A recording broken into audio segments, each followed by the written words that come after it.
Mobile mobile ಉಳಿಯಲಿ ಉಳಿಯಲಿ ಉಳಿಯಲಿ ಉಳಿಯಲಿ mobile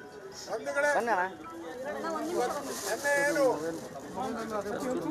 ಮೀಸಲಾತಿಗೋಸ್ಕರ ಹೋರಾಟ ನಡೀತಾ ಇತ್ತು. ಲಿಂಗಾಯತ ಸಮುದಾಯ ಮತ್ತು ಮರಾಠ ಸಮುದಾಯ ಪ್ರಜಾಪ್ರಭುತ್ವದಲ್ಲಿ ಹೋರಾಟ ಮಾಡುವ ಹಕ್ಕನ್ನು ಹೋರಾಟ ಮಾಡ್ತಾ ಇತ್ತು. ಒಮ್ಮೆ ಏಕಾಏಕಿ ಕಾಂಗ್ರೆಸ್ಸಿನ ಕುತಂತ್ರದಿಂದ, ಸಿದ್ದರಾಮಯ್ಯವರ ಕುತಂತ್ರದಿಂದ ಈ ಸಮುದಾಯಕ್ಕೆ ಲಾಠಿ ಏಟನ್ನು ಕೊಡೋ ಮುಖಾಂತರ ಒಂದು ಅನ್ಯಾಯವನ್ನ ಏನು ಮಾಡಿದ್ದಾರೆ. ಅದರ ವಿರುದ್ಧ ಇವತ್ತು ಅಂಬೇಡ್ಕರ್ ಅವರ ಪುತ್ಥಳಿ ಕೆಳಗಡೆ ನಾವು ಹೋರಾಟ ಮಾಡ್ತಾ ಇದ್ದೀವಿ. ವಿಧಾನಸಭೆ ಒಳಗಡೆ ಸಿದ್ದರಾಮಯ್ಯನವರು ಬಸವಣ್ಣನವರ ಚಿತ್ರಾನಾವರಣ ಮಾಡಿದಂತಹ ಸಂದರ್ಭದಲ್ಲಿ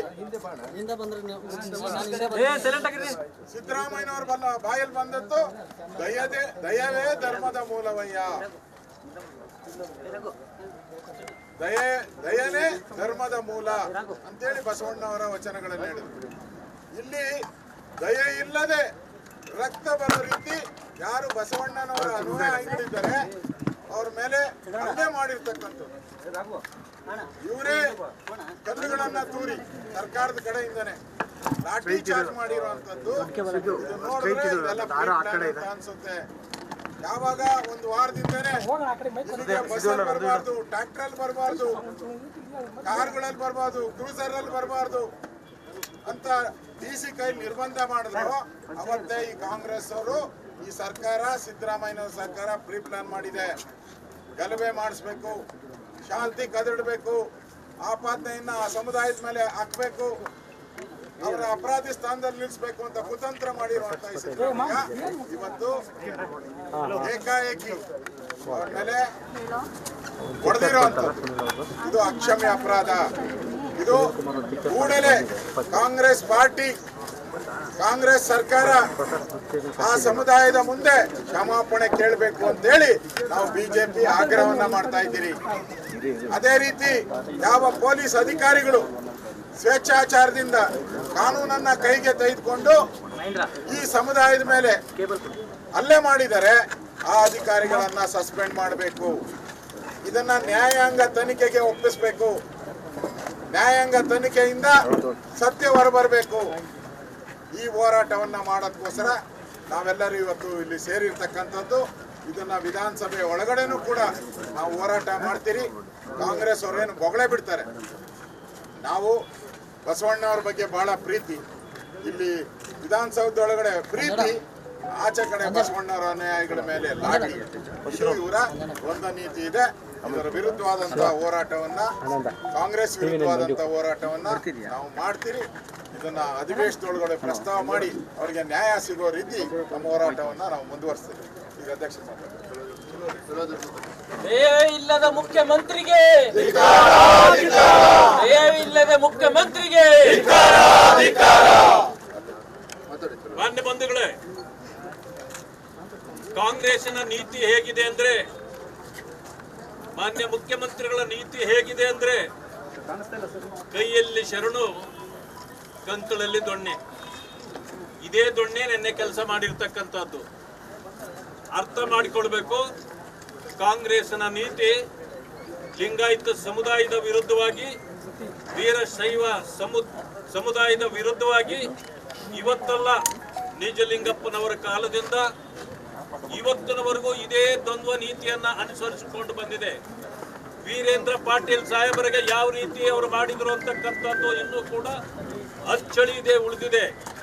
ಇಂತಹ ಸಂದರ್ಭದಲ್ಲಿ ಮಾನ್ಯ ಮುಖ್ಯಮಂತ್ರಿಗಳು ಮೊದಲ ಅವಧಿಯಲ್ಲಿ 13ರಿಂದ 18ರವರೆಗೆ ಮುಖ್ಯಮಂತ್ರಿ ಆಗಿದ್ದ ಸಂದರ್ಭದಲ್ಲಿ ಯಾವ ರೀತಿ ಆ ಸಮಾಜವನ್ನ ಒಡೆಯಲಿಕ್ಕೆ ಪ್ರಯತ್ನ ಮಾಡಿದ್ರು, ಮುಖಂಡರುಗಳನ್ನ ಹತ್ತಿಕ್ಕುವ ಕೆಲಸವನ್ನ ಮಾಡಿದ್ರು, ಇದು ಜಗಜ್ಜಾಗೀರು ಆಗಿದೆ.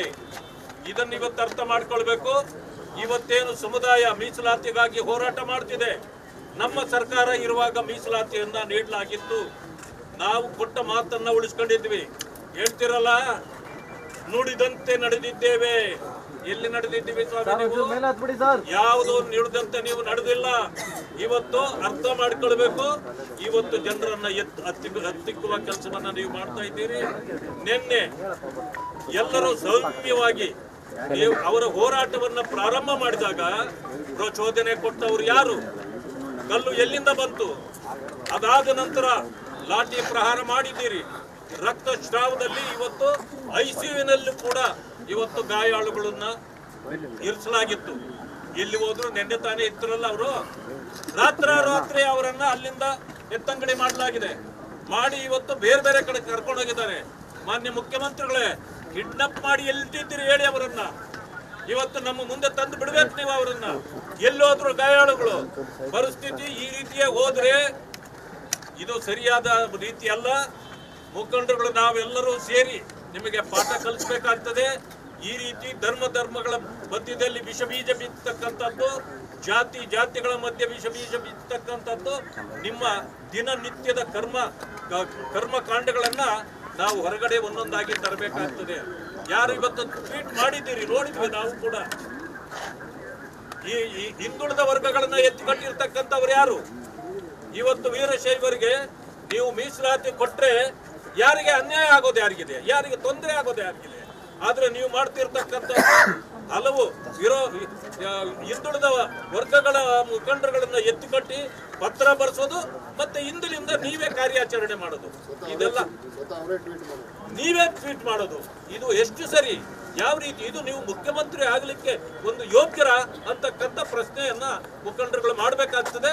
ಇದನ್ನ ಹೀಗೆ ಮುಂದುವರೆದ್ರೆ ನಾವು ಉಗ್ರ ಹೋರಾಟವನ್ನ ಮಾಡಬೇಕಾಗ್ತದೆ.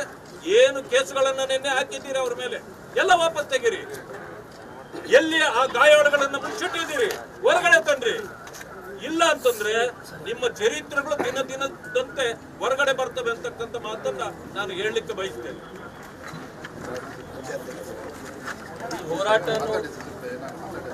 ಹೋರಾಟ ಉದ್ದೇಶಿಸಿ ಶ್ರೀ ಪಾಟೀಲ್ ಮಾತಾಡಬೇಕು. ಮುಖ್ಯಮಂತ್ರಿಗಳು ಮೊನ್ನೆಯ ದಿನ ಪಂಚಮಸಾಲಿ ಹೋರಾಟದ ಮೇಲೆ ಲಾಠಿ ಚಾರ್ಜ್ ಮಾಡಿ ವಕೀಲರ ಎಲಬನ್ನು ಮುರಿದ್ರು, ಕೈಯನ್ನು ಮುರಿದು, ತಲೆ ಮುರಿದು, ಬಡ ಪಂಚಮಸಾಲಿಗಳಿಗೆ ಹೊಟ್ಟೆ ಮೇಲೆ ಹೊಡೆದು, ದುಬ್ಬದ ಮೇಲೆ ಹೊಡೆದು ಬಹಳ ಘೋರವಾದ ಅನ್ಯಾಯವನ್ನು ಮಾಡಿದ್ದೀರಿ. ಸನ್ಮಾನ್ಯ ಮುಖ್ಯಮಂತ್ರಿಗಳೇ, ಈ ಸುವರ್ಣಸೌಧ ಏನೈತಲ್ಲ, ಇದು ನಮ್ಮ ನಾಯಕರಾದಂಥ ಯಡಿಯೂರಪ್ಪನವರು ಕಟ್ಟಿಸಿದಂಥ ಸುವರ್ಣಸೌಧ. ಇಲ್ಲಿ ರಾಣಿ ಚೆನ್ನಮ್ಮನ ನಾಡಿದು, ರಾಣಿ ಚೆನ್ನಮ್ಮನ ಆಡಿದಂಥ ನಾಡಿದು. ಇಲ್ಲಿ ರಾಣಿ ಚೆನ್ನಮ್ಮನ ವಂಶಜರ ರಕ್ತವನ್ನು ನೀವು ಹರಿಸಿದ್ದೀರಿ. ರಾಣಿ ಚೆನ್ನಮ್ಮನ ಮತ್ತು ಅವರ ವಂಶಜರ ಸಮಾಜದ ಶಾಪ ನಿಮಗೆ ತಡ್ತೈತಿ. ಆದಷ್ಟು ಬೇಗನೆ ಆ ಶಾಪ, ಆ ಬಡ ಪ್ರಾಣಿಗಳ ರಕ್ತ ನಡೆದೈತಲ್ಲ, ಅದು ನಿಮ್ಮ ಕುರ್ಚಿಯನ್ನು ಬುಡಕ್ಕೆ ಬಂದ ನಿಮ್ಮ ಕುರ್ಚಿಯನ್ನು ಅಲ್ಲಾಡಿಸಿ ಕುರ್ಚಿಯಿಂದ ಕೆಡತೈತಿ ಅನ್ನುವಂಥ ಎಚ್ಚರಿಕೆಯನ್ನು ನಾನು ಕೊಡ್ತೇನೆ. ಸ್ವಾಮಿಗಳನ್ನು ಬಂಧನ ಮಾಡಿದ್ದೀರಿ. ಸ್ವಾಮಿಗಳನ್ನು ಬಂಧನ ಮಾಡಿದ್ದನ್ನು ಇತಿಹಾಸದಲ್ಲಿ ನಾವೆಲ್ಲೂ ನೋಡಿಲ್ಲ. ಕೂಡಲೇ ಸ್ವಾಮಿಗಳಲ್ಲಿ ಕ್ಷಮಾಪಣೆ ಕೇಳಬೇಕು. ನಮಗೆ 2D ಅಥವಾ 2D ಮೀಸಲಾತಿಯನ್ನು ಕೊಡಬೇಕು.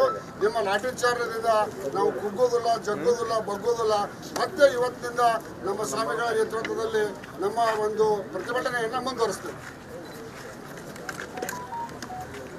ಮೊನ್ನೆ ದಿನ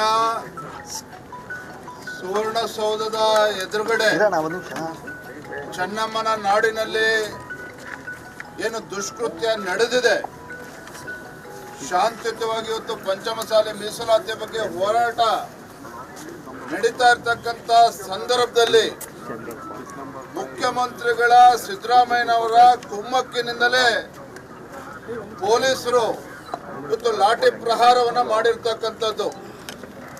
ಮುಖ್ಯಮಂತ್ರಿಗಳು ಅವರು ಈ ಸಮಾಜಗಳ ಬಗ್ಗೆ ಒಡೆದಾಡುವ ನೀತಿಯನ್ನ ಹಿಂದೆ ಮುಖ್ಯಮಂತ್ರಿ ಇದ್ದಾಗಲೂ ಕೂಡ ಅದನ್ನೇ ಅನುಸರಿಸಿಕೊಂಡು ಬಂದಿರತಕ್ಕಂಥದ್ದು. ಹಿಂದೆ 5 ವರ್ಷಗಳ ಕಾಲ ಮುಖ್ಯಮಂತ್ರಿಗಳು ಇದ್ದಾಗ, ಕಾಂಗ್ರೆಸ್ ಸರ್ಕಾರ ಇದ್ದಾಗ, ಸಿದ್ದರಾಮಯ್ಯನವರು ಮುಖ್ಯಮಂತ್ರಿಗಳು ಇದ್ದಾಗ ಒಡೆದಾಳುವ ನೀತಿಯನ್ನೇ ಅವತ್ತು ಕೂಡ ಅನುಸರಿಸಿಕೊಂಡು ಬಂದರು. ವೀರಶೈವ ಲಿಂಗಾಯತ ಪ್ರತ್ಯೇಕ ಧರ್ಮ ಅಂತೇಳಿ ಬೆಂಕಿ ಎತ್ತಕ್ಕಂಥ ಕೆಲಸವನ್ನ ಮಾಡಿದ್ರು. ಇವತ್ತು ಶಾಂತಿಯುತವಾಗಿ ಇಲ್ಲಿ ಪ್ರತಿಭಟನೆ ನಡೀತಾ ಇದ್ರೆ, ಧರಣಿ ನಡೀತಾ ಇದ್ರೆ, ಅಲ್ಲಿ ಪೊಲೀಸರನ್ನ ಚೂ ಬಿಟ್ಟು ಒಂದು ಪ್ರಹಾರವನ್ನ ಏನ್ ಮಾಡಿದ್ದಾರೆ. ಇವತ್ತು ರಕ್ತ ದೋಕಳಿಯಲ್ಲಿ ಆಗಿರ್ತಕ್ಕಂಥದ್ದು.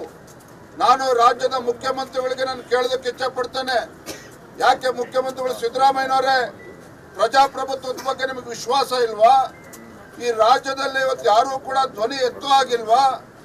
ಯಾವ ಇವತ್ತು ಕಿತ್ತೂರಾಣಿ ಚೆನ್ನಮ್ಮನ ನಾಡಿನಲ್ಲಿ ಸುವರ್ಣಸೌಧದಲ್ಲಿ ಇವತ್ತು ಉತ್ತರ ಕರ್ನಾಟಕದ ಬಗ್ಗೆ ಚರ್ಚೆನೂ ಆಗಬೇಕು ಅಂತೇಳಿ, ಜ್ವಲಂತ ಸಮಸ್ಯೆಗಳ ಬಗ್ಗೆ ಚರ್ಚೆ ಆಗಬೇಕು ಅಂತೇಳಿ ಇಲ್ಲಿ ಅಧಿವೇಶನ ನಡೀತಾ ಇದ್ದಾಗ ಇವತ್ತು ಮೀಸಲಾತಿ ಬಗ್ಗೆ ಹೋರಾಟ ಮಾಡ್ತಾ ಇದ್ರೆ ಮುಖ್ಯಮಂತ್ರಿಗಳು ಸೌಜನ್ಯಕ್ಕಾದ್ರೂ ಸಹ ನಿಜವಾಗ್ಲೂ ಕೂಡ ಅವ್ರು ಪ್ರಾಮಾಣಿಕರಿದ್ದಿದ್ರೆ 10 ಹೆಜ್ಜೆ ಹೋಗಿ ಅಲ್ಲಿ ಸ್ವಾಮೀಜಿಗಳನ್ನ ಭೇಟಿ ಮಾಡಿ ಅವರ ಅಹವಾಲನ್ನು ಸ್ವೀಕಾರ ಮಾಡ್ಬೋದಿತ್ತು. ಅದನ್ನ ಮಾಡಲಿಲ್ಲ. ಎಲ್ಲೋ ಅಧಿಕಾರದ ದರ್ಪದಿಂದ, ಅಧಿಕಾರದ ಅಹಂನಿಂದ ಮೆರಿತಾ ಇರ್ತಕ್ಕಂಥ ಕಾಂಗ್ರೆಸ್ ಸರ್ಕಾರ, ಮುಖ್ಯಮಂತ್ರಿ ಸಿದ್ದರಾಮಯ್ಯನವರು ಇವತ್ತು ಈ ರೀತಿ ದುರಹಂಕಾರದಿಂದ ನಡ್ಕೊಳ್ತಾ ಇದ್ದಾರೆ. ದುರಹಂಕಾರದಿಂದ ಮಾನ್ಯ ಮುಖ್ಯಮಂತ್ರಿ ಸಿದ್ದರಾಮಯ್ಯ ನಡ್ಕೊಳ್ತಾ ಇದ್ದಾರೆ. ನಾನಿವತ್ತು ಏನು ಬಿಜೆಪಿ ಎಲ್ಲ ನಮ್ಮ MLA-MLCಗಳು ಧರಣಿ ಮಾಡ್ತಾ ಇದ್ದೇವೆ. ಈ ರಾಜ್ಯದ ಮುಖ್ಯಮಂತ್ರಿಗಳಿಗೆ ಎಚ್ಚರಿಕೆಯನ್ನು ಕೊಡೋದಕ್ಕೆ ಇಚ್ಛೆ ಪಡ್ತೇನೆ. ಇವತ್ತು JDS ಪಕ್ಷದ ನಾಯಕರುಗಳು ಕೂಡ ಇದ್ದಾರೆ.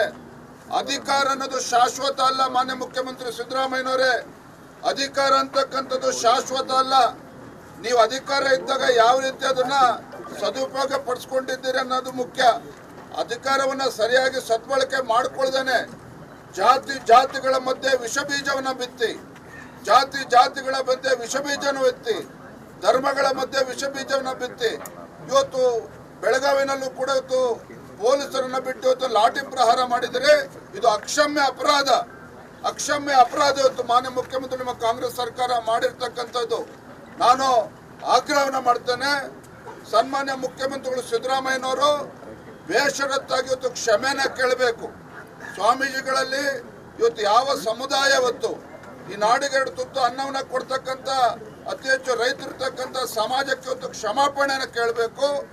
ಅದೇ ರೀತಿ ಯಾವ ಅಧಿಕಾರಿಗಳು ಇವತ್ತು ವರ್ತನೆಯಿಂದ ಇವತ್ತು ಅಲ್ಲಿ ರಕ್ತ ಹರಿತಕ್ಕಂಥ ಕೆಲಸ ಆಗಿದೆ ಅವರ ವಿರುದ್ಧ ಬಿಗಿಯಾದಂಥ ಕ್ರಮವನ್ನು ಕೈಗೊಳ್ಳಬೇಕು ಅಂತೇಳಿ ಇವತ್ತು ನಾನು ಆಗ್ರಹವನ್ನು ಮಾಡ್ತಾ ಇದ್ದೇನೆ. ಸದನದ ಒಳಗಡೆನೂ ಸಹ ಬಿಜೆಪಿ JDS ಪಕ್ಷ ಎರಡೂ ಕೂಡ ಒಟ್ಟಾಗಿ ಇವತ್ತು ಮುಖ್ಯಮಂತ್ರಿಗಳಿಂದ ಉತ್ತರ ಪಡಿತಕ್ಕಂಥ ಕೆಲಸವನ್ನ ನಾವು ಮಾಡ್ತೇವೆ. ಸರ್ವಾಧಿಕಾರಿ ಸಿದ್ದರಾಮಯ್ಯ ಅವರಿಗೆ, ಸರ್ವಾಧಿಕಾರಿ ದರ್ಪ ದೌರ್ಜನ್ಯ ಮಾಡ್ತಾ ಇರುವ ಸಿದ್ದರಾಮಯ್ಯ ಸರ್ಕಾರಕ್ಕೆ,